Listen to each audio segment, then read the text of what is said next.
Shalom dan selamat pagi Bapak Ibu dan saudara-saudara yang dikasihi dan mengasihi Tuhan kita Yesus Kristus. Selamat datang di dalam ibadah kebaktian kita hari ini. Mari saudaraku, kita mempersiapkan hati dan pikiran kita untuk masuk di dalam ibadah hari ini dengan bersaat teduh terlebih dahulu.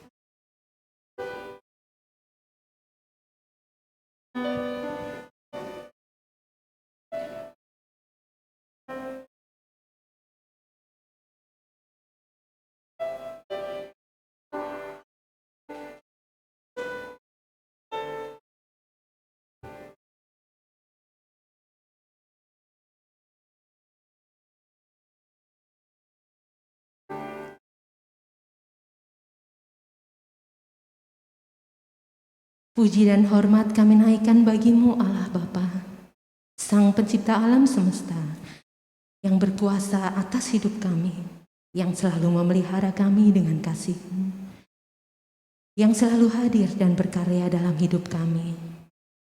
Di hari ini dengan penuh ungkapan syukur kami datang menghadap hadirat-Mu.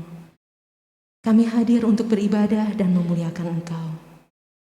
Kami memohon biarlah Engkau hadir menyertai agar ibadah ini boleh terlaksana dengan baik untuk kemuliaan nama-Mu saja, untuk menyenangkan hati-Mu saja. Kini kami di sini ya Bapa, para jemaat-Mu memohon kiranya Roh Kudus berkenan hadir di setiap diri kami masing-masing. Kiranya Engkau berkenan untuk memperlengkapi pula para pelayan-Mu yang penuh dengan kekurangan ini, agar dapat layak di hadapan-Mu dan layak di hadapan jemaat-Mu. Kami menaikkan doa ini di dalam nama Tuhan kami, Yesus Kristus, Juru Selamat kami yang hidup. Amin. Mari saudara, kita satukan hati untuk memuji namanya. Kita bangkit berdiri, kita memulai ibadah ini dengan menyanyikan pujian baginya. Nyanyikanlah nyanyian baru bagi Tuhan kita.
Kebaktian ini terselenggara dengan sebuah keyakinan bahwa pertolongan kita adalah dalam nama Tuhan yang menjadikan langit dan bumi, yang kasih setianya tetap sampai selama-lamanya.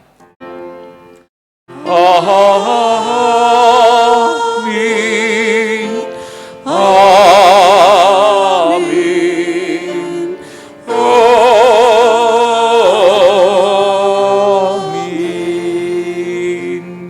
Kiranya kasih karunia dan damai sejahtera dari Allah Bapa kita dan dari Tuhan Yesus Kristus menyertai saudara sekalian.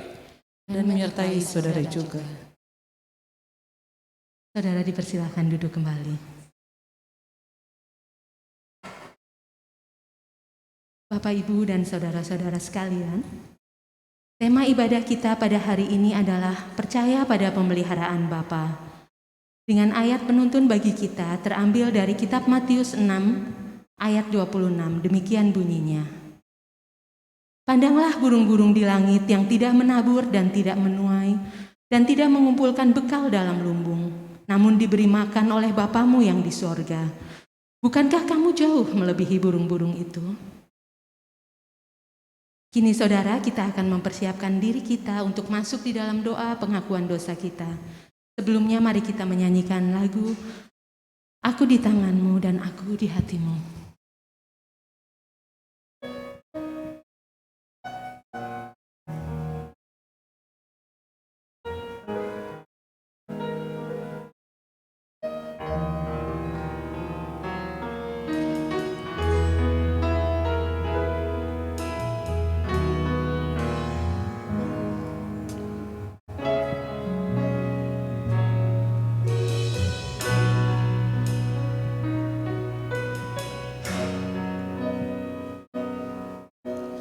Ku di tanganmu, ku di hatimu,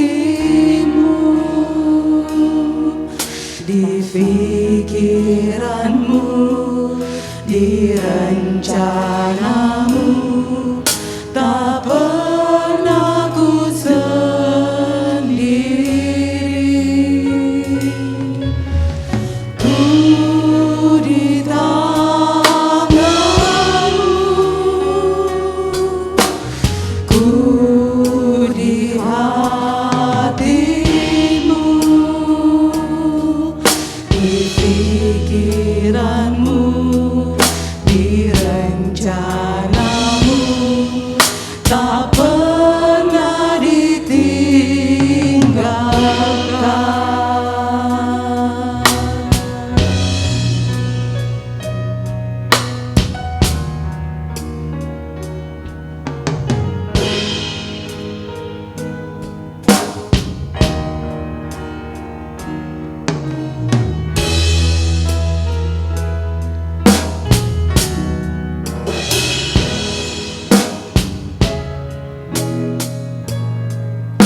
Mari saudara, kita mengakui dosa-dosa kita di hadapan Tuhan secara pribadi.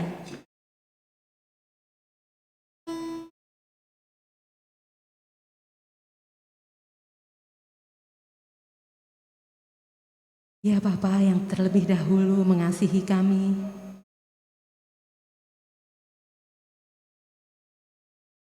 yang sungguh menganggap diri kami yang berdosa ini berharga dan layak untuk dikasihi. Bapa yang berkenan menganugerahkan anaknya yang tunggal bagi kami. Bapa yang memelihara kami di dalam tangan kasih-Mu, yang bahkan meletakkan kami dalam hati-Mu, meletakkan kami dalam pikiran-Mu, dan meletakkan kami di dalam rencana-Mu.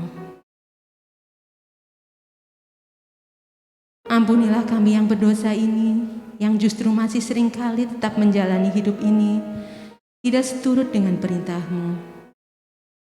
Kami yang masih memilih kegemaran kami akan dunia daripada mencari kehendak-Mu. Ampunilah ya Bapa. Ajarkan pula pada kami untuk berdamai dan memberi pengampunan kepada sesama kami yang bersalah pada kami. Ajarkan kami selalu mengingat anugerah keselamatan melalui pengorbanan anak-Mu Yesus Kristus untuk menjadi juru selamat dan Tuhan bagi kami, untuk selalu kami syukuri dan kami hargai. Agar kami dapat semakin mengasihi Engkau, kami meninggalkan dosa-dosa kami dan semakin dekat kepadamu, semakin bertumbuh pula kasih dan iman kami kepadamu. Terpujilah nama Tuhan Yesus Kristus, Sang Penebus dosa kami. Amin. Sungguh berbahagia bagi kita yang telah diampuni dosanya dan menerima anugerah pengampunan dan keselamatan dari Tuhan kita Yesus Kristus. Mari saudara, sesaat lagi kita akan menyambut berita anugerah yang akan diberikan bagi kita. Kita bangkit berdiri dan menyanyikan pujian baginya. Perubahan besar terjadi padaku.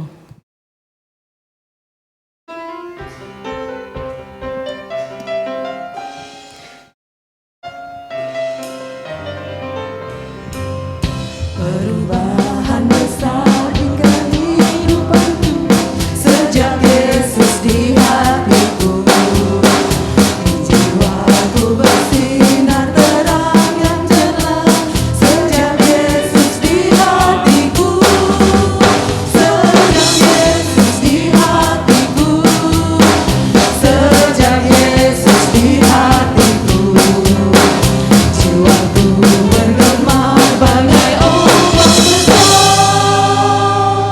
Sejak Yesus di hatiku, aku tobat kembali ke jalan benar. Sejak Yesus di hatiku, sampai aku dijauhkan. Sejak Yesus di hatiku. Sejak Yesus di hatiku. Sejak Yesus di hatiku.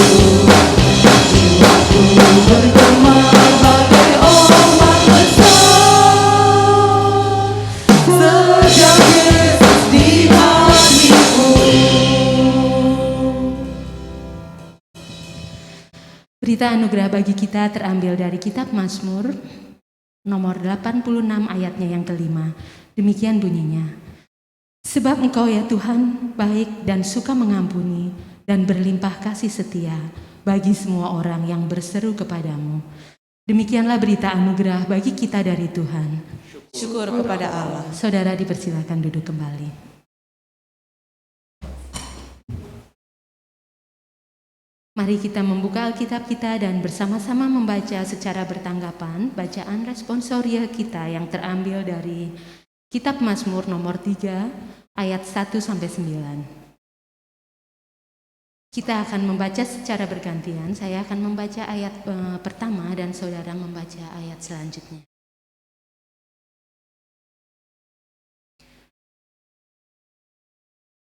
Mazmur Daud ketika ia lari dari Absalom anaknya.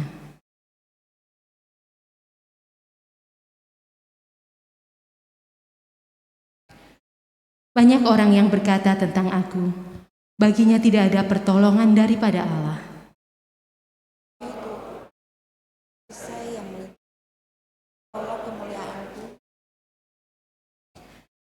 Dengan nyaring aku berseru kepada Tuhan, dan Ia menjawab aku dari gunungnya yang kudus.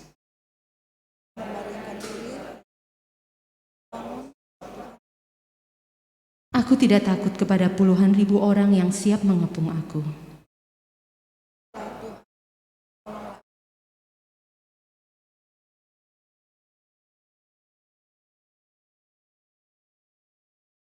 Dari Tuhan datang pertolongan. Berkat-Mu atas umat-Mu. Demikianlah bacaan pertanggapan kita hari ini. Sesaat lagi kita akan mendengarkan firman Tuhan yang akan dilayani oleh Bapak Pendeta Jimahoni. Mari saudara kita menyambut pelayanan firman ini dengan menyanyikan pujian menyenangkan-Mu.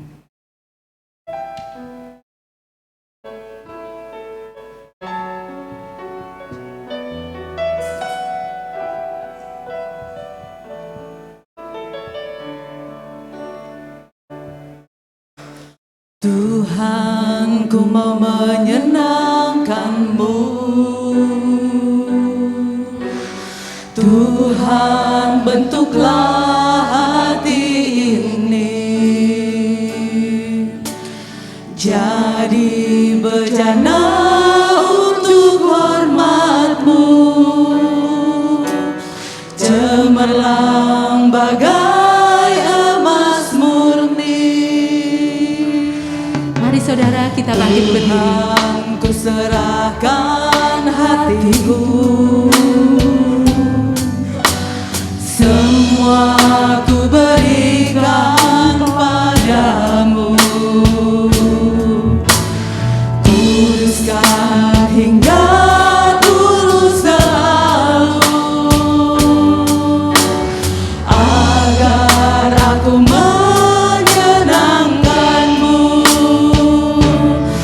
Menyenangkan-Mu, senangkan-Mu, hanya itu kerinduanku. Menyenangkan-Mu, senangkan hatimu, hanya itu kerinduanku.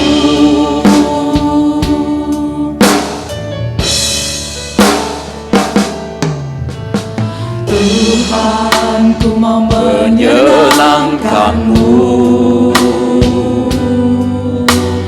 Tuhan, bentuklah hati ini jadi bejana untuk hormat-Mu, cemerlang bagai emas murni. Tuhan, ku serahkan hatiku, semua ku berikan padamu. Kuduskan hingga tulus selalu, agar aku menyenangkan-Mu,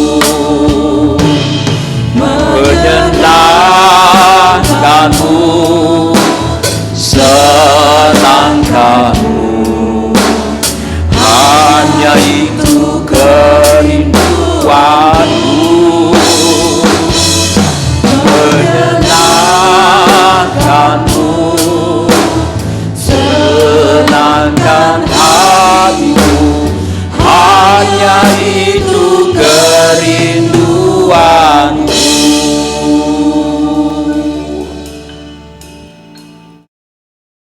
Benar Bapa, menyenangkan-Mu itulah kerinduan kami. Walaupun seringkali kami gagal menyenangkan Engkau, Bapa, karena kami lemah.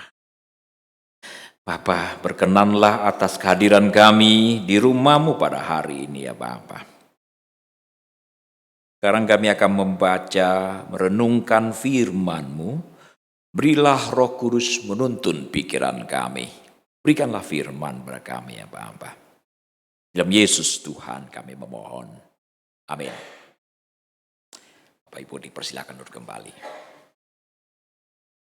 Mari kita membaca Injil Matius pasal ke-7,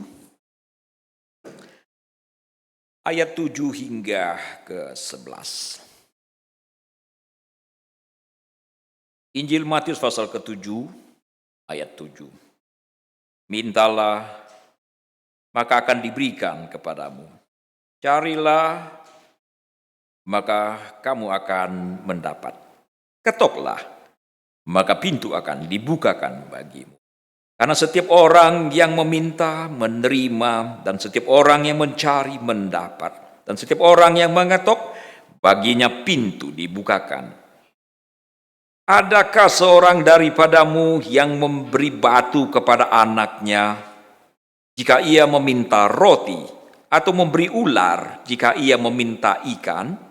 Jadi jika kamu yang jahat tahu memberi pemberian yang baik kepada anak-anakmu, apalagi Bapamu yang di sorga, Dia akan memberikan yang baik kepada mereka yang meminta kepadanya. Demikianlah firman Allah. Yang berbahagia adalah setiap orang yang membaca, merenungkan, menyimpan dalam hidupnya, dalam hatinya, dan melakukan dalam kehidupannya. Haleluya. Haleluya. Haleluya. Haleluya.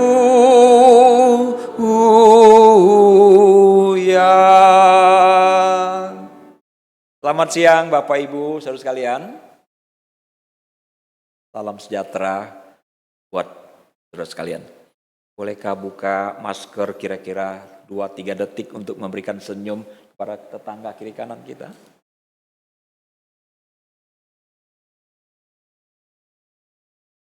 Kiranya damai sejahtera turun buat kita semua. Saudara, tema kita hari ini adalah percaya pada pemeliharaan Bapa. Ada beberapa tips sederhana mengapa sekelompok orang Tionghoa hidupnya makmur. Saya tidak sedang berbicara tentang ini, tapi saya ingin memancing, memberikan pendahuluan untuk memikirkan topik ini. Kenapa sebagian orang Tionghoa hidupnya makmur? Karena mereka kalau berusaha itu all out. Saudara tahu tidak, nenek moyang orang-orang Tionghoa di Indonesia, terutama yang totok zaman dulu, kalau tidur itu tidak pakai bantal dari bulu angsa. Saudara tahu mereka pakai apa? Balok kayu. Gak tahu papanya Pak Armin pakai balok kayu atau bulu angsa ya. Kalau di Kalimantan bagian barat, saya lihat totok-totok itu ya, itu pakai balok kayu. Kenapa pakai balok kayu? Tidak bisa tidak, supaya tidurnya jangan lama-lama. Karena semakin tidur lama, semakin sakit kepala kan ya. Mau coba silakan saudara-saudara. Itu sebabnya zaman dulu yang buka toko, subuh-subuh sudah buka toko kan. Mereka berusaha sekuat tenaga. Terus mereka bisa menggunakan segala aset itu dijadikan modal. Zaman sekarang kalau ada sedikit modal, jadi untuk menikmati hidup ya, jadi hedonis ya. Untung sedikit, foya-foya. Kalau di kampung, untung sedikit, kawin lagi ya. Irit banget. Saudara, zaman dulu gak kepikir makan mewah. Ketika mereka merintis, sudah bisa makan nasi pun mereka tetap makan bubur. Supaya apa? Berasnya sedikit, airnya banyak, makannya banyak. Kenapa mereka pakai sumpit? Makan sumpit itu artinya sharing ya, gak bisa ambil banyak-banyak kan? Bakmi satu piring begitu buat sekeluarga, pakai sumpit. Sumpit nggak bisa ambil banyak-banyak. Tapi kalau sumpitnya jarinya 5 bagaimana? 2 orang ambil sudah habis kan ya. Dan di Kalimantan, saudara, orang-orang Tionghoa makan dan buang itu posisinya sama. Makan dan buang posisinya sama. Bayangkan kloset zaman jongkok gitu kan ya, itu dia posisi makannya. Jadi di kampung-kampung itu nggak ada meja makan. Makanan dihidangkan di lantai, ya mereka jongkok aja tuh. Itu ada nilai filosofinya saudara. Karena apa? Pada waktu makan, pahanya itu menekan perut. Paha menekan perut, itu artinya makanan nggak bisa masuk banyak-banyak tuh. Kalau kita kan ya duduk seenak-enaknya kan ya, makan banyak-banyak supaya kenyang. Dan kalau belum puas kita turunkan 1 oktav ban pinggang kita, bukan? Beda. Itu hal yang positif? Mungkin ya. Kalau saudara pikir itu baik, mungkin bisa ditiru sebagian. Tapi ada yang juga yang cara yang lain yang tidak cocok dengan kita. Di antaranya adalah banyak sekali pantangan-pantangan. Minggu depan kan Cynthia ya. Saudara merayakan Cynthia? Yang merayakan hanya 2 orang saja? Tuh, Ibu Ana juga merayakan ya? Tionghoa yang tidak mengenal Tuhan, mereka banyak pantangan. Di antaranya tidak boleh sapu rumah di Sinja hari pertama, hari kedua, hari ketiga. Tahu nggak kenapa nggak boleh sapu rumah? Bisa sial katanya ya. Jadi bisa buang rezeki. Jadi kalau ada sampah, tahan aja. Kalaupun banyak sampah ekstrim, jangan dibuang sampai rumah. Udah taruh di luar, di dapur saja. Saudara. Ini pantangan yang tidak cocok dengan iman keyakinan kita. Ada lagi mereka banyak sekali cara untuk menghormati leluhur. Saya pernah beritahukan saudara, saya tertipu sama orang Bandung. Kenapa? Saya perhatikan orang Tionghoa Bandung itu begitu luar biasa membuat kuburan buat orang tuanya. Ketika orang tuanya masih hidup, tinggalnya di gang sempit. Banjir, nyamuk banyak banget. Gak peduli orang tuanya tinggal di gang sempit. Tapi begitu orang tua meninggal, itu dibuatkan kuburan di Cikadut ya. Mewah banget. Saya pikir mereka sangat hormat pada leluhur. Tapi ternyata mereka berbuat seperti itu supaya diberkati oleh leluhurnya. Kita tidak punya konsep seperti itu. Nah sekarang bagaimana caranya supaya kita mempunyai kehidupan secara ekonomi dan lain-lainnya, terutama secara ekonomi itu lebih mapan, saudara sekalian, lebih baik. Gereja kita bukanlah penganut teologi sukses, saudara sekalian. Tapi bukan berarti walaupun kita bukan penganut teologi sukses, tidak berarti bahwa semua orang GKI Philadelphia harus hidupnya kere. Ya juga, saudara. Kalau Tuhan bisa memberkati kita, mari kita bisa menjadi orang yang baik di dalam bendahara sebagai apa yang Tuhan titipkan bagi kita. Nah sekarang apa yang kita lakukan supaya kita mempunyai kehidupan yang lebih baik? Orang-orang selalu mengingatkan sejak akhir tahun lalu bahwa tahun ini adalah tahun yang sulit. Saudara sudah mengalami masa yang sulit? Belum? Pengen? Oh enggak ya. Kalaupun ada masa sulit, saudara sekalian, apa yang harus kita lakukan? Mari kita belajar untuk beriman kepada Tuhan. Tadi ayat yang dibacakan ya, burung dipiara oleh Bapa. Bukankah kita lebih berharga daripada burung? Betul ya? Kita lebih berharga daripada burung. Yakinilah kalau burung dijaga, dipiara oleh Bapa kita yang baik, maka anak-anaknya apalagi akan terlebih lagi dipiara oleh Bapa. Yesus berkata, kita manusia yang berdosa akan memberi yang baik kepada anak-anak kita. Ketika mereka minta ikan, dia katakan kita tidak mungkin memberikan ular. Ketika anak kita meminta roti, kita tidak mungkin memberikan batu kepadanya. Hei, engkau yang jahat tahu memberikan yang baik buat anak-anakmu, apalagi Bapamu yang di sorga. Ini kita bicara iman, saudara sekalian.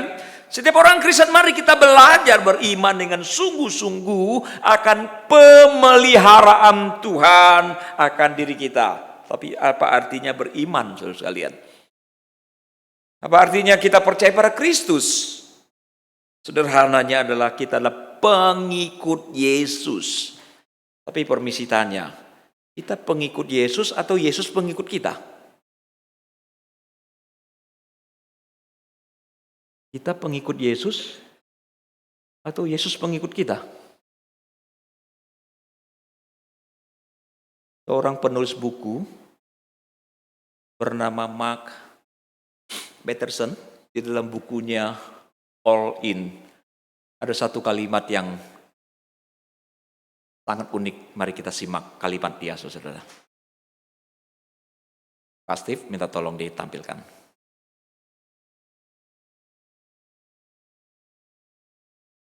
Baca baik-baik, saudara. Saya baru menyadari ternyata kacamata saya sudah tidak berfungsi. Kebanyakan orang di sebagian besar gereja. Wow. Jadi mayoritas gereja, mayoritas jemaatnya mengira mereka mengikut Yesus. Jangan-jangan termasuk GKI Philadelphia nih.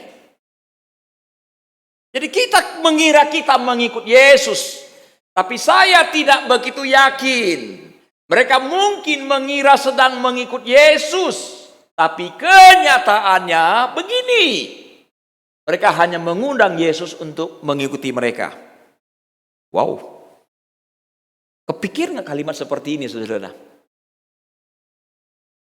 Pak Andi pernah nggak kepikir nggak?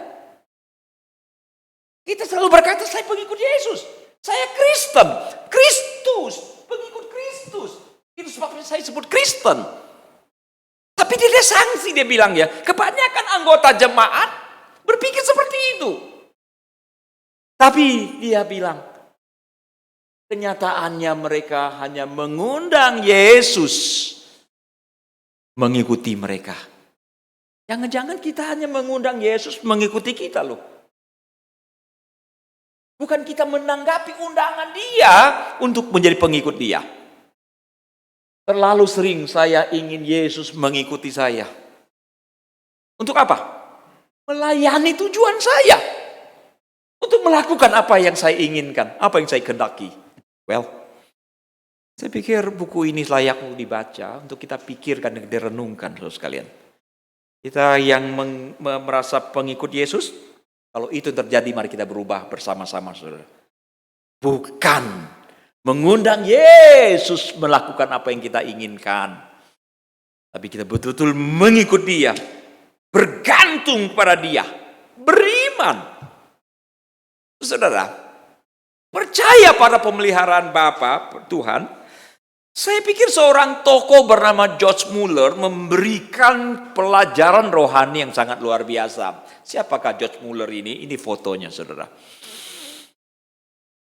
George Muller lahir 05. Meninggal di usia yang sangat lanjut, saudara sekalian. Apa yang dia lakukan? Dia lahir dari kondisi keluarga yang juga miskin, yang tidak beriman. Umur 21 dia baru bertobat, saudara. Masa mudanya dilalui dengan kelam. Umur 21 dia mengikuti sebuah persekutuan doa dan dia bertobat. Dia dari Prusia itu kira-kira di Jerman sekarang ini, lalu pergi ke Inggris. Dan di sana dia melayani. Dia sungguh-sungguh beriman. Ada banyak hal yang dia lakukan, saudara. Dia mendirikan panti asuhan yang sangat terkenal dan orang-orang selalu mengingat ini adalah bapak panti asuhan. Dan di luar itu dia membagikan traktat banyak sekali, mendukung banyak sekali hamba Tuhan. Dia melayani sampai 42 negara. Di sepanjang hidupnya dia memberitakan Injil untuk 3 juta orang. Tapi bukan itu yang paling terkenal. Orang paling mengingat George Muller adalah karena imannya, saudara sekalian. Berkali-kali sekalipun dia orang yang beriman, tetapi di dalam pelayanannya dia mengalami kekurangan dan kekurangan. Tapi ajaibnya, saudara, doanya itu dijawab oleh Tuhan dengan luar biasa. Dia punya kebiasaan menuliskan setiap doa dan permohonan yang dia sampaikan dan dijawab oleh Tuhan. Ada yang menyelidiki, ternyata dalam catatannya lebih kurang ada 50.000 doanya yang dikabulkan oleh Tuhan. Di antaranya yang unik, saudara, saya sebutkan contoh untuk menginspirasi kita untuk belajar beriman. Saudara sekalian, satu saat panti asuhan yang dihuni oleh 2.100 orang itu gak ada makanan, gak punya dana. Ya, lihat tuh tahunnya abad itu kan ya. Memang semua orang juga susah. Dan bukan hanya itu, berkali-kali saudara sekalian. Nah, satu kali mereka hanya menyajikan piring kosong dan gelas kosong untuk anak-anak untuk makan pagi. Karena memang tidak punya uang, gak punya makanan. Pada waktu mereka berdoa, saudara, tiba-tiba ada yang menggedor pintu. Wow. Dan seorang pria datang dan berkata, Tuan Muller, saya tidak tahu apakah kalian punya makanan atau tidak. Tapi sepertinya Tuhan menggerakkan saya untuk mengolah makanan. Saya bangun dari jam 2 subuh untuk membakar roti-roti. Dan saya antar untuk Anda. Keajaiban terjadi, saudara. Pada waktu roti disajikan, tiba-tiba ada orang kedor pintu lagi. Dan seorang pria berkata, "Tuan Muller, gerobak saya patah rodanya." Kereta kuda. "Saya bermaksud mengantar susu, tapi ini gerobak patah, dan kemungkinan besar saya tidak akan sampai pada tujuan yang sebenarnya. Daripada susu ini rusak, maka saya akan menyajikan susu ini buat anak-anak panti." Keren gak nih saudara sekalian? Wow. Bukan hanya satu kejadian ini. Di satu kejadian lagi, George Muller dalam perjalanan dari Inggris menuju Kanada. Dia pergi ke daerah Quebec atau apa gitu ya. Oke. Kapal mengalami hambatan karena badai sangat-sangat besar. Sementara hari itu adalah hari Rabu. Hari Sabtu dia sudah ada janji untuk pelayanan. Maka di hari Rabu itu dia menepuk pundak dari kapten dan memperkenalkan dirinya. "Bisakah engkau usahakan kapal ini sampai ke Quebec di hari Sabtu?" Kapten berkata, "Saya sudah puluhan tahun jadi kapten, tidak mungkin." "Oh, kalau begitu mari kita berdoa." Diajak kapten berdoa di sebuah ruangan. Kapten itu memberikan kesaksian. Doa George Muller seperti doa anak umur 8 atau 9, 10 tahun. Kekanak-kanakan. Dia berkata seperti ini kira-kira. "Tuhan, Kau mengutus saya pergi ke sana. Saya yakin Kau akan buka jalan. Saya yakin Kau akan melakukan seperti yang Kau ingin lakukan. Aku berharap dalam 5 menit kemudian, maka cuaca akan terang benderang sehingga kapal ini tidak akan mengalami kesulitan." Kira-kira itu doanya. Setelah George Muller berdoa, kapten juga ingin berdoa karena dia Kristen. Tapi sayangnya dicegah oleh George Muller. "Kau nggak usah berdoa." Belum pernah ada kejadian seperti ini ya. Saudara, kalau kita berdoa, saya berdoa, lalu si seseorang berdoa, tidak mungkin. "Oh, John Safat, you nggak usah berdoa." Nggak mungkin saya lakukan. Tapi itu dilakukan George Muller dengan 2 alasan. "Anda tidak perlu berdoa, kapten, karena saya tahu Anda pasti tidak percaya bahwa Tuhan bisa melakukan apa yang saya doakan." Satu. Nomor 2, saya yakin bahwa Tuhan sedang bekerja ketika saya berdoa. Ya sudah, kamu pergi ke ruangan kemudi saja. Dan kapten itu menuju ke ruangannya. Begitu dia lihat ke depan, dia kaget, saudara sekalian. Ternyata betul-betul terang. Dan kapal tiba di Quebec di hari Sabtu. Silakan cari buku dari George Muller ini, saudara. Belajar. Betul. Kita kekurangan orang-orang yang beriman zaman sekarang ini. Beriman dalam pengertian tadi itu beriman tentang keselamatan. Tapi sekarang beriman bahwa Tuhan bisa melakukan sesuatu. Itu sangat kurang di antara orang-orang GKI, saudara sekalian. Kita perlu belajar dari George Muller. Nah, selain beriman, apa yang kita lakukan supaya kita mendapatkan kehidupan yang lebih baik dan lebih layak? Selain beriman, berusaha, berkhidmat, dan melakukan apa yang harus kita lakukan. Yesus berkata, mintalah. Yesus tidak minta kita menjadi peminta-minta di pinggir jalan ya. Saya bersyukur sejauh ini belum ada jemaat kita yang minta-minta di pinggir jalan, saudara ya. Nggak boleh. Nggak boleh, saudara sekalian. Saya kutuk kalau ada yang mau minta-minta di pinggir jalan. Boleh dikutuk ya, bukan hak saya, saudara. Saya bercanda tadi. Tapi jangan lakukan itu. Mintalah, minta kepada Tuhan. Maka akan diberikan kepadamu. Bukan hanya minta, dia katakan carilah. Maka kamu akan mendapatkan.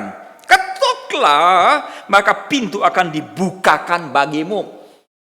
Yesus mengatakan kita memang harus berdoa. Berharap beriman.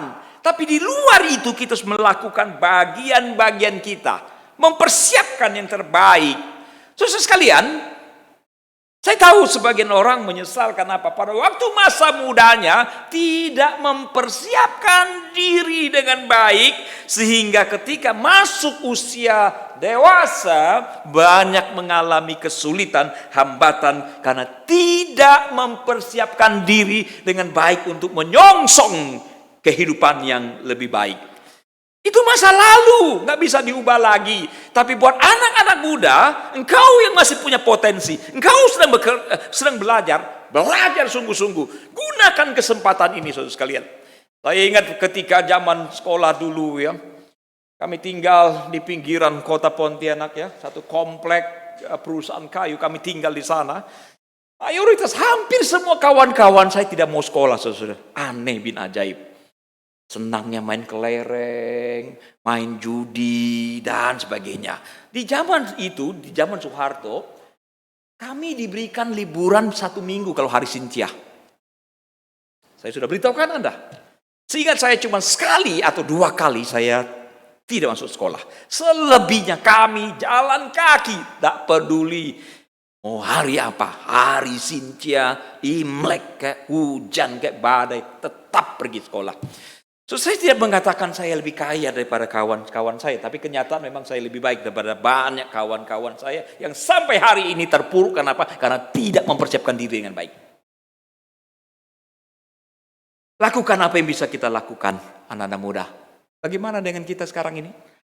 Saudara mungkin berkata, Pak, saya sudah berdoa, Pak, saya sudah beriman, Pak, saya sudah berusaha, Pak. Tapi kenapa hidup saya cuma begini saja, Pak? Saya ajukan beberapa pertanyaan. Bagi saudara yang berkata, kenapa hidup saya tetap begini, Pak? Apakah ada orang Tionghoa bilang apa itu? Sio apa yang kerja keras? Orang Tionghoa, sio apa yang kerja keras? Hah? Babi? Jangan terpengaruh, saudara. Saya menyebut ini bukan supaya saudara percaya dengan sio. No. Saya sedang mengingatkan di tengah masyarakat orang Tionghoa ada keyakinan bahwa lahir pada tahun tertentu, sio tertentu itu hidupnya memang malang, penuh dengan kerja keras. Sio kuda katanya ya. Betul enggak? Siapa yang sio kuda sini? Pak Pardi sio kuda. Pak Hendro juga sio kuda. Jangan percaya itu. Jangan percaya itu. Saudara sekalian. Tapi memang kenyataan sebagian orang sudah bekerja dengan keras. Yang jelas memang sudah dikutuk oleh Tuhan ya. Karena sejak manusia jatuh dalam dosa ada resiko yang kita hadapi. Nah sekarang saudara, apa yang kita lakukan? Saya mengajukan pertanyaan. Bagi saudara yang berkata, saya kok capek banget, hidup ini kerjanya gak berhenti, tapi hidup saya begitu saja. Saudara, pertanyaan sangat penting untuk simak adalah, apakah saudara-saudara sudah diperkenan oleh Tuhan? Pertanyaan sederhana ya. Apa hubungan hidup enak, hidup makmur dengan diperkenan oleh Tuhan? Relasinya besar. Bagaimana Tuhan mau berkati kita kalau kita badung banget dia? Bagaimana Tuhan mau berkati kita kalau kita melawan dia terus? Bagaimana Tuhan mau berkati kita kalau kita memberontak terus? Sebagai orang Kristen, setiap orang Kristen patut menyadari bahwa perlawanan kita, pemberontakan kita, dosa kita adalah sesuatu yang serius. Serius banget saudara sekalian. Serius. Saya tidak mau ada seorang pun di antara kita dosa itu dianggap sepele. Jangan dianggap sepele saudara. Sangat serius. Pak Stephen minta tolong keluarkan Kejadian pasal 6. Kejadian 6. Ayat 5 dan 6. Ini adalah ungkapan Tuhan sebelum dia menurunkan di zaman Nabi Nuh. Saudara-saudara sekalian. Kejadian 6 ayat 5. Ketika lihat Tuhan bahwa kejahatan manusia besar di bumi dan bahwa segala kecenderungan hati selalu membuahkan kejahatan semata-mata, apa yang terjadi? Maka menyesallah Tuhan bahwa ia telah menjadikan manusia di bumi dan hal itu memilukan hatinya. Saudara sekalian, memilukan hati Tuhan. Jadi dosa itu serius. Dosa menyebabkan Tuhan menyesal telah menjadikan manusia di bumi. Dan dosa itu memilukan, menyakitkan hati Tuhan.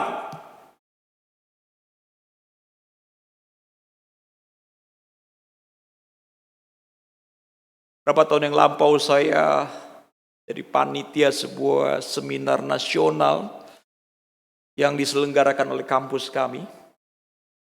Salah satu pembicaranya adalah Dr. Yakub Susabdah, seorang psikolog. Kami juga mengundang beberapa pembicara lain. Di antaranya adalah pembicara-pembicara dari Pria Sejati. Ya, sebagian anggota jemaat kita juga ada yang mengikuti Pria Sejati ya. Nah, di dalam gerakan Pria Sejati ini ada satu hal yang mereka selalu tekankan adalah supaya terbuka, supaya jujur dengan pasangan. Pak Yakub Susabdah mengatakan, paling tidak ada sejumlah wanita, ibu rumah tangga yang hatinya hancur dan bahkan mengalami gangguan jiwa. Kenapa? Karena dia tidak siap menerima keterbukaan suaminya yang berterus terang melakukan perselingkuhan. Seorang wanita bisa sehancur hatinya, memang betul itu. Kebayang gak sih? Itu dosa, saudara sekalian. Itu menghancurkan hati seorang wanita. Tapi Alkitab juga mengatakan bahwa Tuhan menyesal dan itu memilukan hati Tuhan.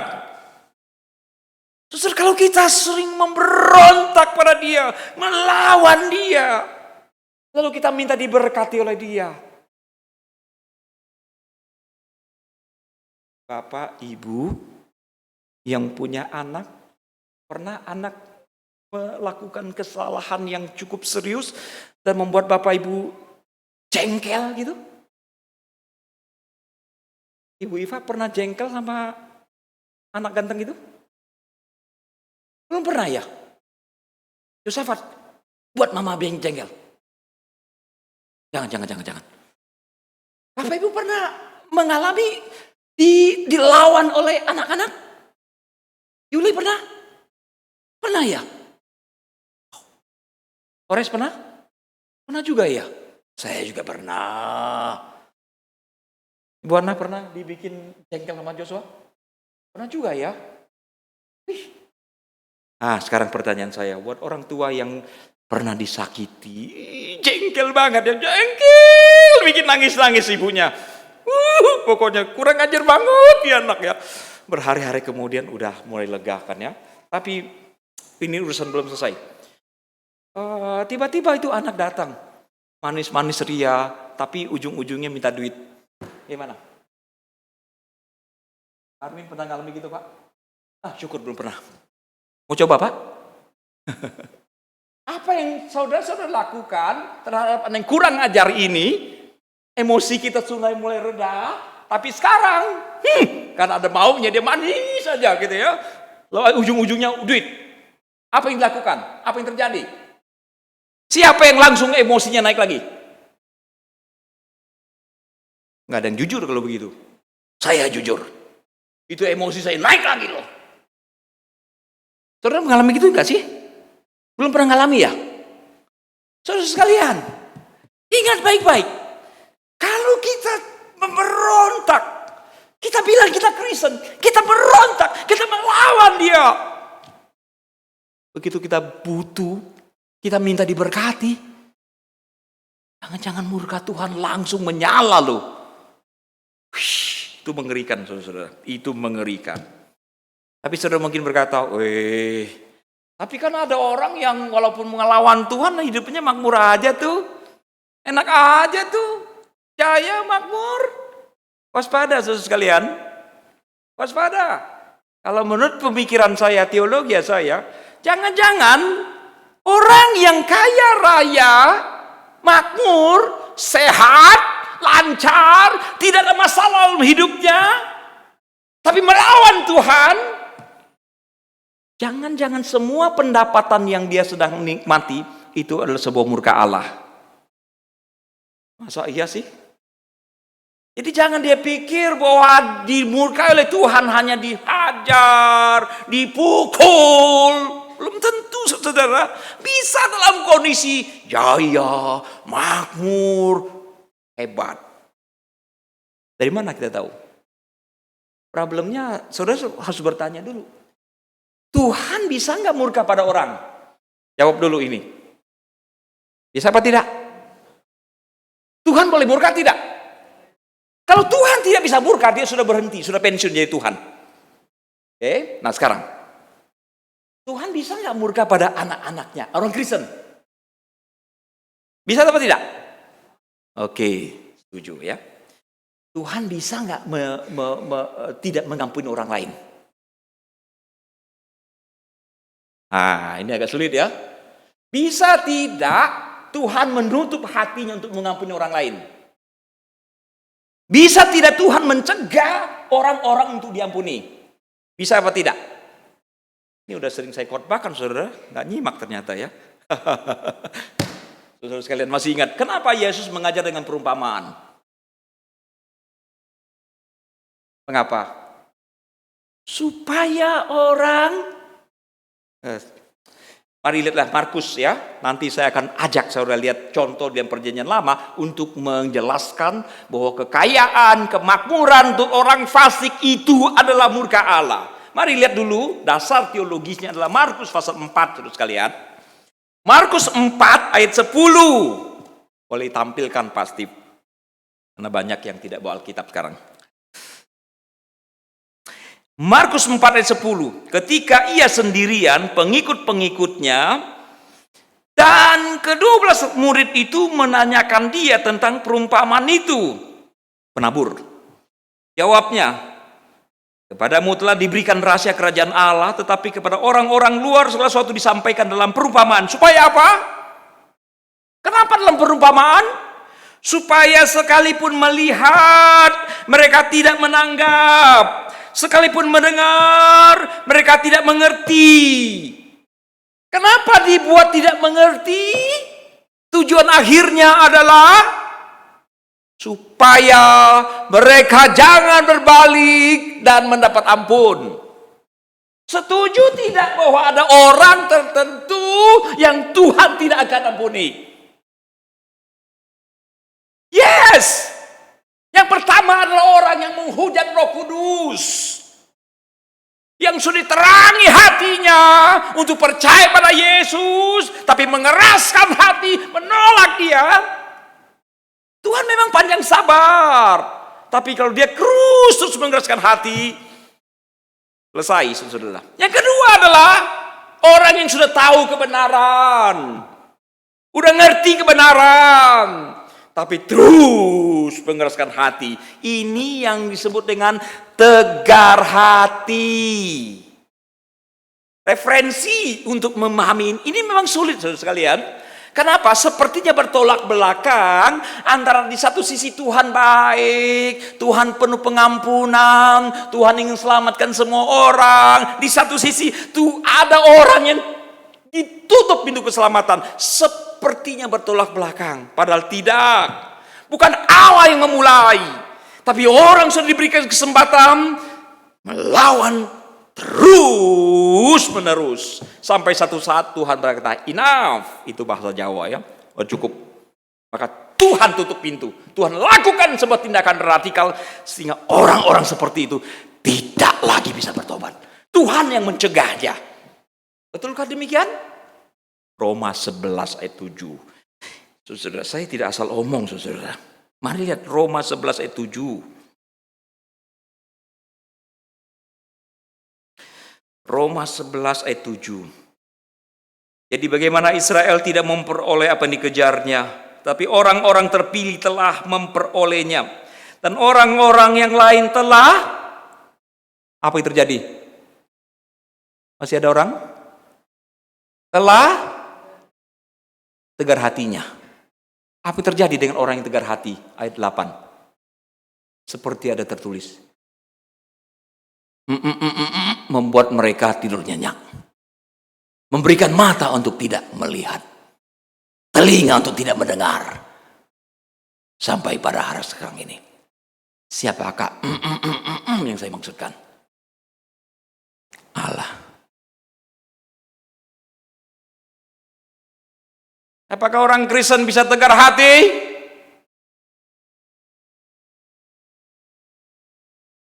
Apakah orang Kristen bisa tegar hati? Umat Israel telah tegar hati. Silakan baca Yeremia pasal 7. Sekarang apakah orang Kristen bisa tegar hati? Sudah tahu kebenaran tapi melawan kebenaran? Pasti bisa. Itu sebabnya penulis kitab Ibrani berkata, nasihatilah seorang di antara kamu, ya, saling menasihati intinya. Supaya apa? Jangan seorang kedapatan tegar hatinya. Ibrani 3 ayat 12. Nah sekarang, sampai sini jelas ya. Nah sekarang kembali ke kaya, raya, makmur. Apakah itu bisa menjadi cara Tuhan untuk menutup orang-orang untuk mendapatkan anugerah? Bisa jadi, saudara sekalian. Mari kita lihat Mazmur 73. Mazmur 73.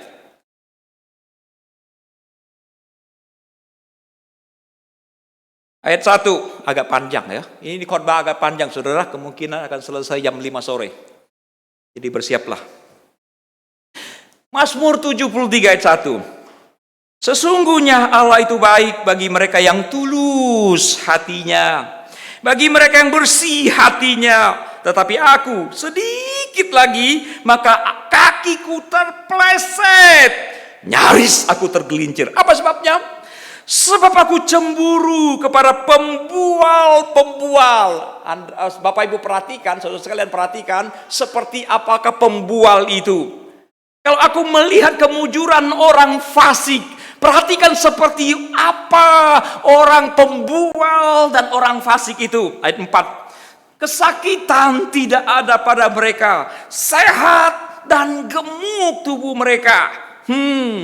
Kalau kesakitan nggak ada yang mau, semuanya mau, saudara. Kalau gemuk orang nggak mau sekarang ya. Tapi untuk zaman itu lambang kemakmuran.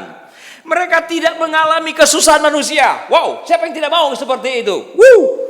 Dan mereka tidak kena tulah seperti orang lain. Sebab itu mereka berkalungkan kecongkakan, berpakaian kekerasan.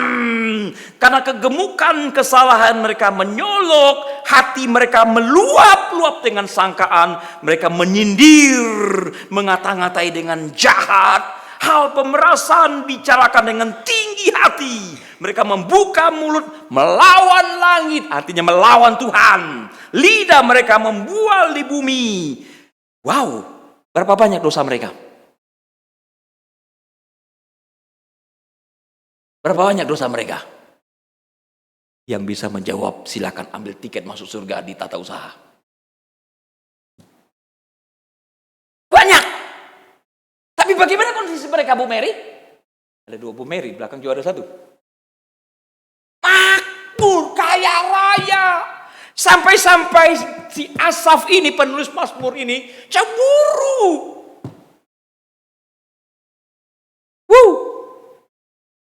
Sebab itu orang-orang berbalik kepada mereka, mendapati mereka seperti air yang berlimpah-limpah. Konteks Timur Tengah, saudara.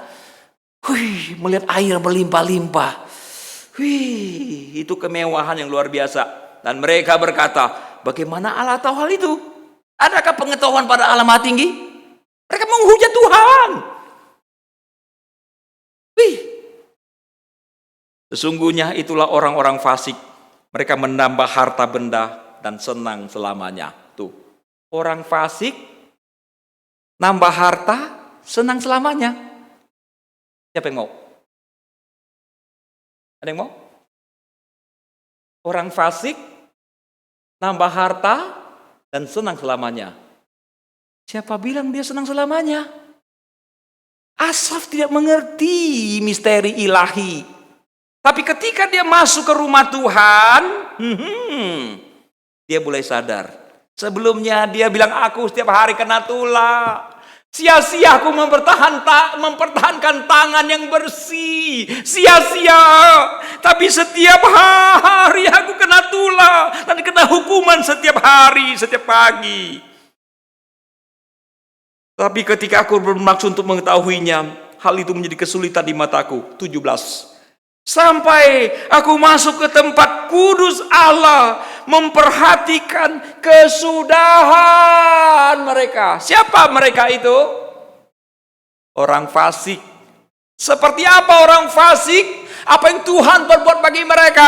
Pemazmur berkata, sesungguhnya di tempat-tempat licin kau taruh mereka, kau jatuhkan mereka sehingga hancur. Betapa binasa mereka dalam sekejap mata, lenyap, habis oleh karena kedahsyatan Tuhan.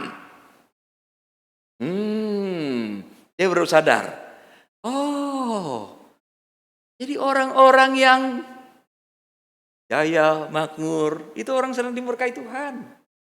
Terus banyak orang benci Tuhan, menista Tuhan. Sudah tahu berapa hari ini ada orang yang menista Tuhan luar biasa, bukan? Lihat ya, dia katakan Bible. Coba dalam 1 bulan ini, aku taruh di pantat, diketutin. Dalam sebulan ini mati atau tidak? Doakan dia supaya tidak mati, saudara. Doakan supaya dia tidak mati. Kalau dia tidak mati, dia akan merasa tinggi hati loh Pak Andi. Tuh kan, Tuhanmu gak ada apa-apanya. Mana Tuhanmu? Hei, saya bilang jangan-jangan kalau dia tidak mati, Tuhan sedang menghukum dia supaya dia nggak bisa bertobat. Kenapa? Saudara bayangkan ya, makmur, kaya, raya, sehat, nggak ada masalah. Kalaupun ada masalah, sebelum masalah selesai sebelum masalah muncul sudah selesai. Ini orang butuh Tuhan nggak? Halo? Dia butuh Tuhan tidak? Dia nggak butuh Tuhan. Menurut saya, kata Mazmur, di tempat yang licin kau taruh mereka. Justru pencapaian-pencapaian yang mereka peroleh itu adalah tempat-tempat yang licin, sehingga mereka tidak bisa bertobat. Saudara, itu maksud saya. Jadi kalau saudara berkata, tuh ada orang-orang jahat tapi hidupnya enak. Baca baik-baik Mazmur 73. Yang saya tekankan tadi adalah, kalau kita mau diberkati oleh Tuhan, mari kita berubah, saudara. Belajarlah menyenangkanmu, senangkanmu. Kira-kira Tuhan senang gak dengan kita, saudara? Kalau hari Minggu sih Tuhan kayaknya senang ya. Hari Senin bagaimana, Bu Diana? Selasa, Pak Hendro?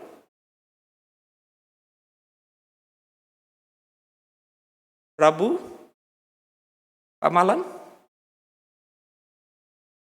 Bagaimana Kamis, Jumat, dan Sabtu yang lain? Tuhan berkenan? Sepanjang hidup kita, mari kita belajar berkenan, walaupun tidak sempurna. Ingat, kalau Tuhan tidak berkenan pada kita, Dia sedang murka pada kita. Begitu kita minta berkat, jangan-jangan api turun atas diri kita.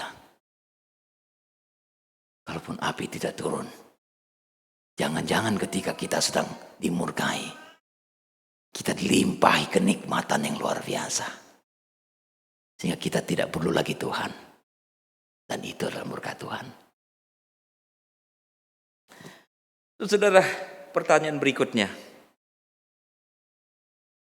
Saya udah beriman Pak, saya udah upaya Pak, kok hidup saya begini-begini aja? Problemnya apakah saudara memprioritaskan Tuhan?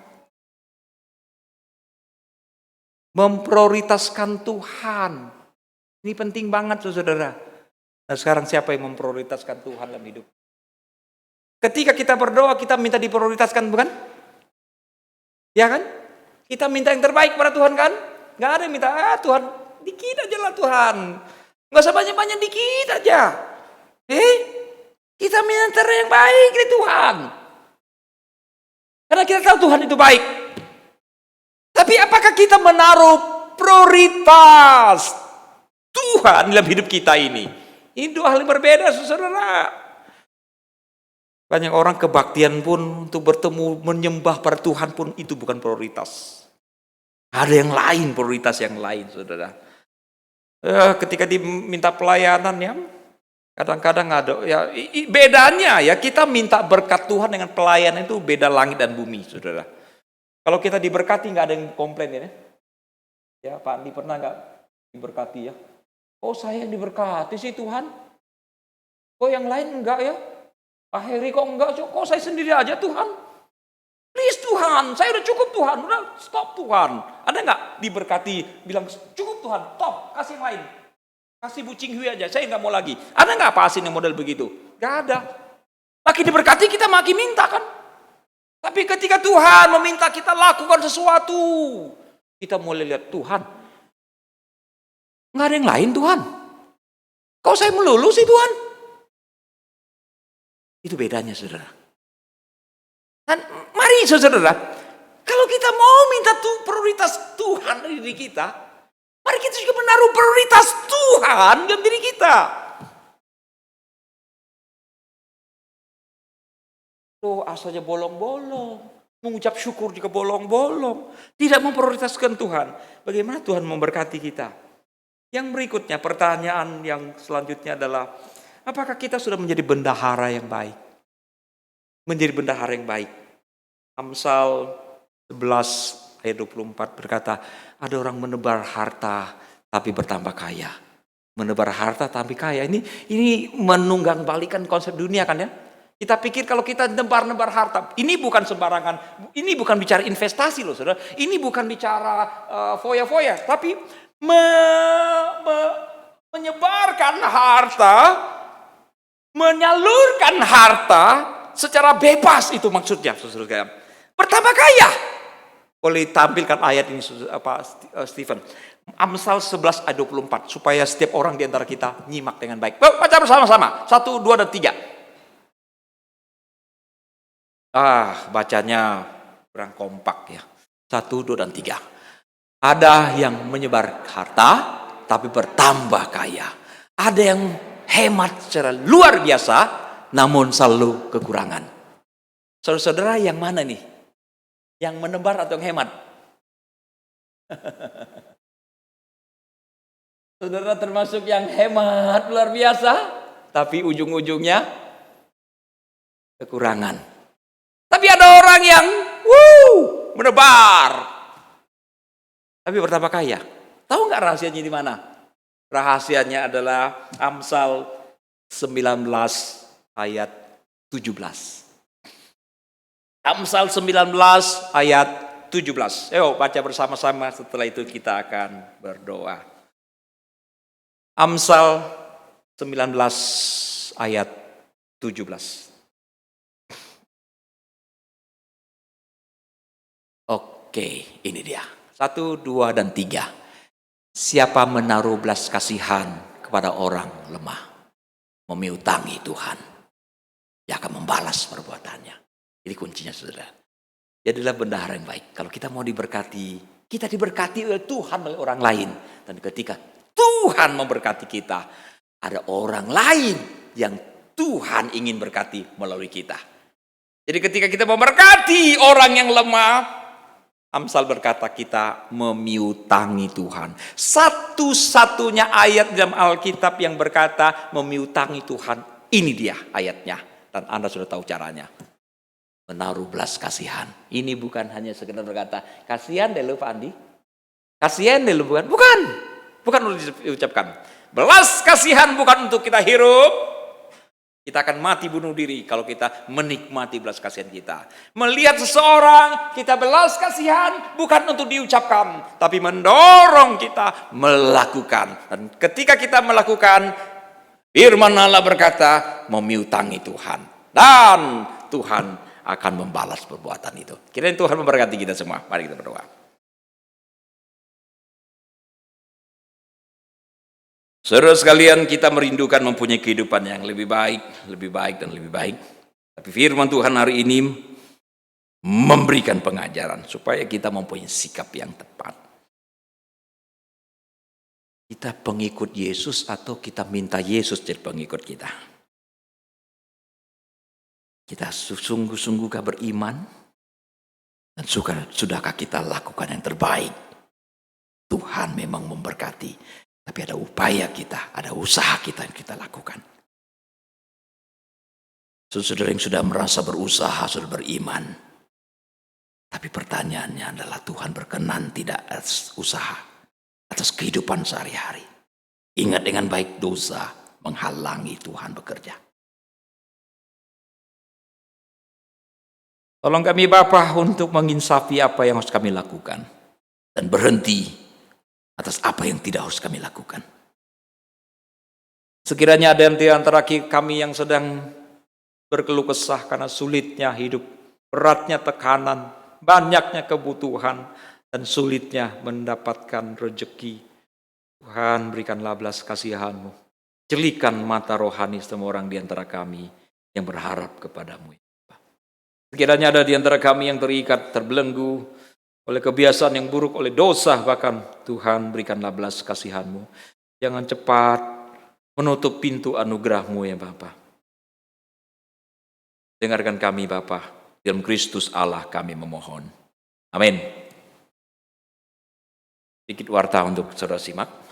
Habis ibadah ini, majelis jemaat diundang untuk mengikuti persidangan majelis jemaat yang tertunda beberapa pekan.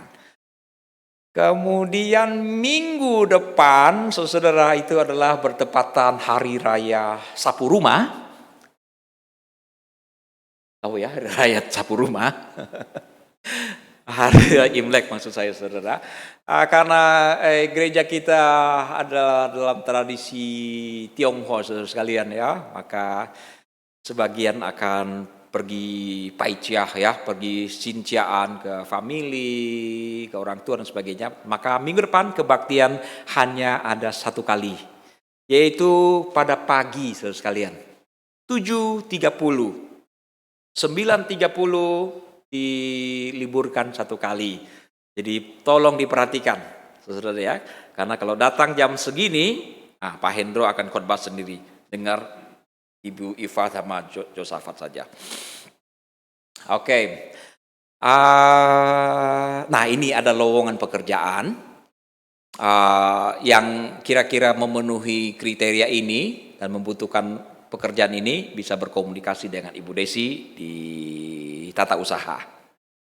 Khusus buat anak-anak muda ada sebuah undangan khusus ceramah tentang wawancara kerja.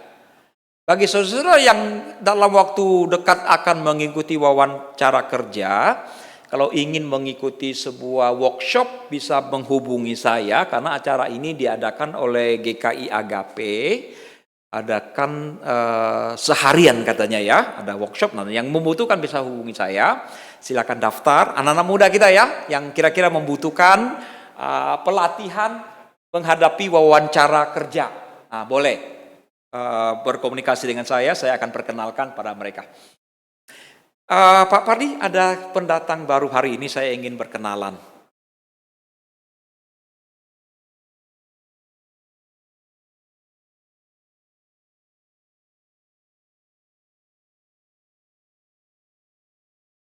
Oke, yang pertama adalah saudara Hizkia Elisir.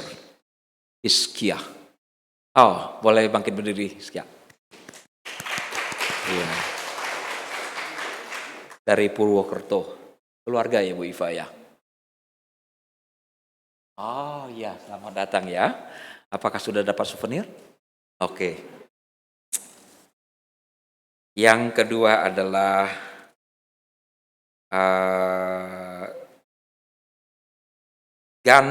saudara Ganda Sianturi. Ganda ya, selamat datang. Kemudian Sari Sianturi, selamat datang.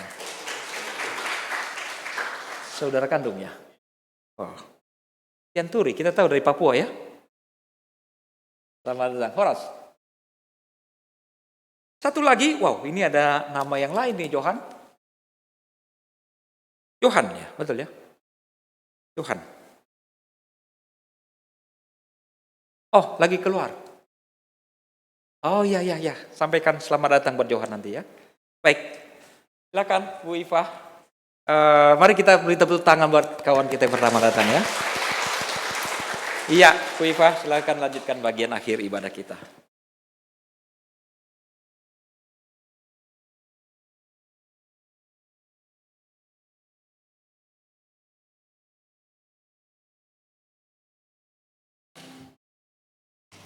Mari saudara, bersama kita bangkit berdiri untuk mengucapkan pengakuan iman kita seturut dengan pengakuan iman rasuli.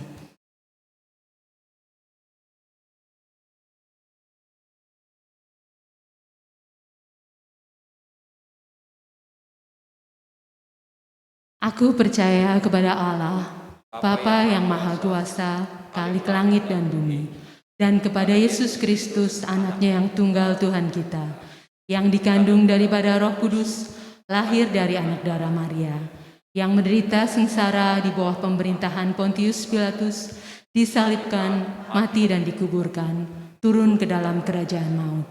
Pada hari yang ketiga, bangkit pula dari antara orang mati, naik ke sorga, duduk di sebelah kanan Allah, Bapa yang Maha Kuasa, dan dari sana Ia akan datang untuk menghakimi orang yang hidup dan yang mati.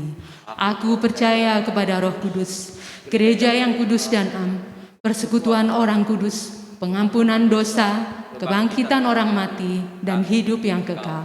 Amin. Saudara dipersilakan duduk kembali.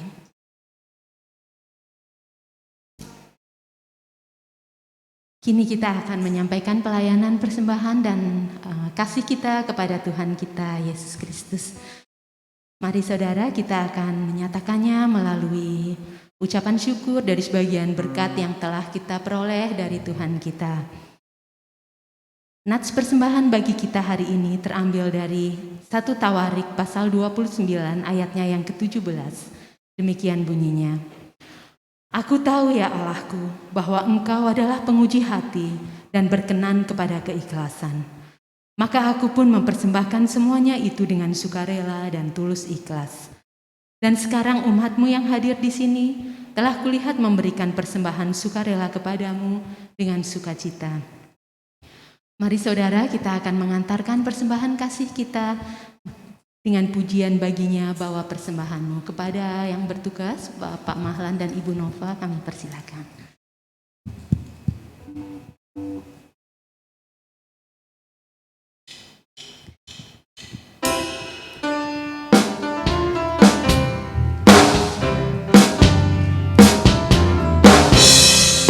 Bawa persembahanmu dalam rumah Tuhan dengan rela hatimu, janganlah jemu.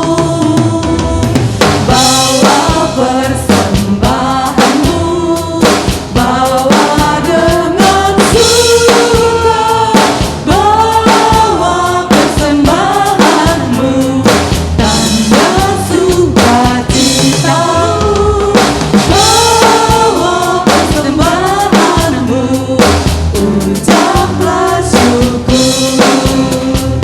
Rahmat Tuhan padamu tidak tertandingi oleh apa saja pun dalam dunia.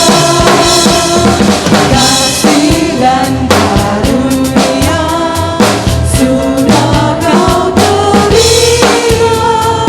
Bawa persembahanmu, tanda sukacitamu, bawa persembahanmu, ucaplah syukur.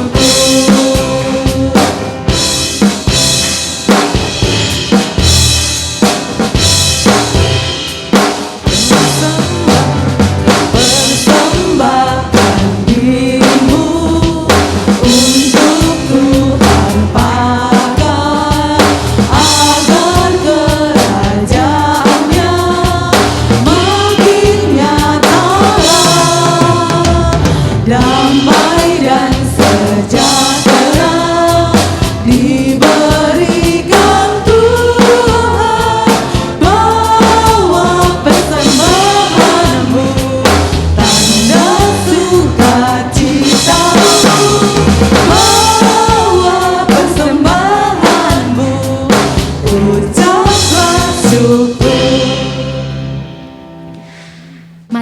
berdoa saudara-saudara.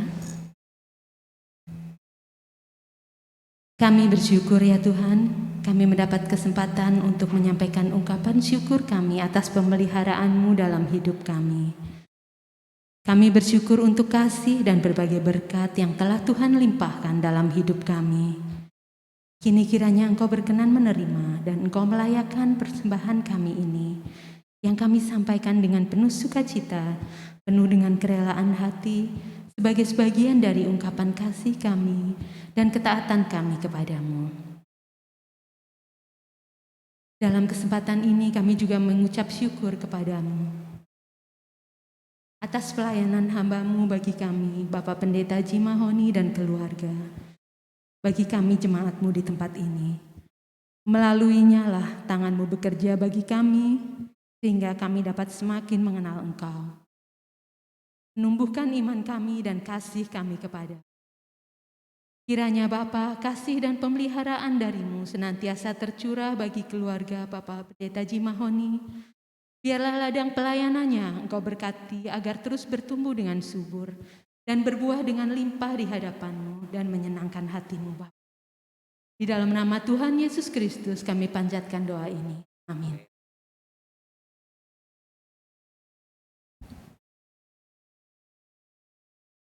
Kini kita akan memasuki pengutusan dan berkat dari Tuhan yang akan disampaikan oleh hamba Bapak Pendeta Jimahoni. Mari saudara kita bangkit berdiri, kita akan menyambutnya dengan pujian baginya. Bila topan keras melanda hidupmu.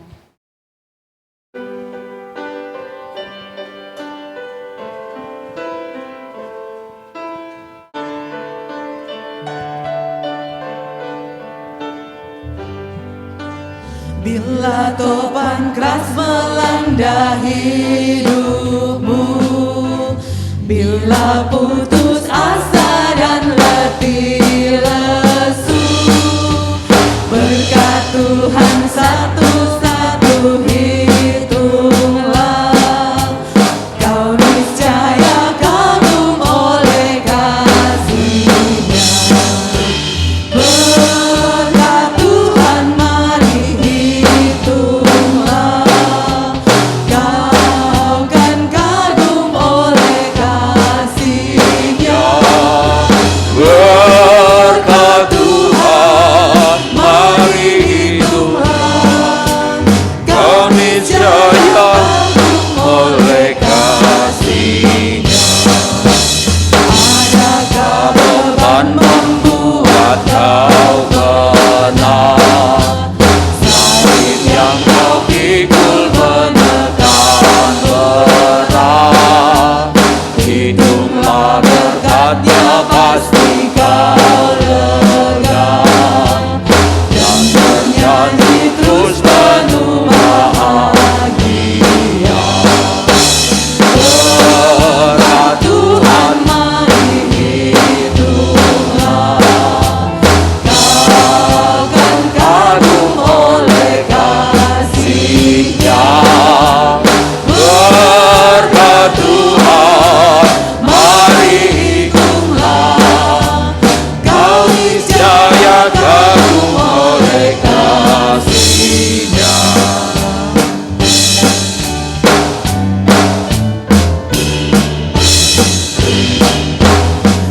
Dalam pergumulanmu di dunia, janganlah khawatir, Tuhan adalah hitunglah berkat sepanjang hidupmu. Yakinlah malaikat menyertai. Berkat Tuhan mari hitunglah, kau kan kagum oleh kasih-Nya. Berkat Tuhan mari hitunglah, kau niscaya kagum oleh kasih-Nya. Jemaat yang dikasihi dan yang mengasihi Tuhan, arahkanlah hatimu kepada Tuhan. Jadilah saksi Kristus. Terpujilah Tuhan. Inilah berkat Tuhan. Tuhan memberkati engkau dan melindungi engkau. Tuhan menyinari engkau dengan wajah-Nya dan memberi engkau kasih karunia. Tuhan menghadapkan wajah-Nya kepadamu dan memberi engkau damai sejahtera sekarang sampai selamanya. Haleluya. Haleluya. Haleluya. Haleluya. Haleluya. Haleluya. Amin. Amin. Amin.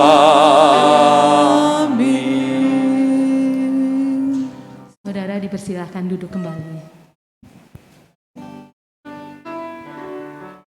Saat teduh ibadah kita selesai.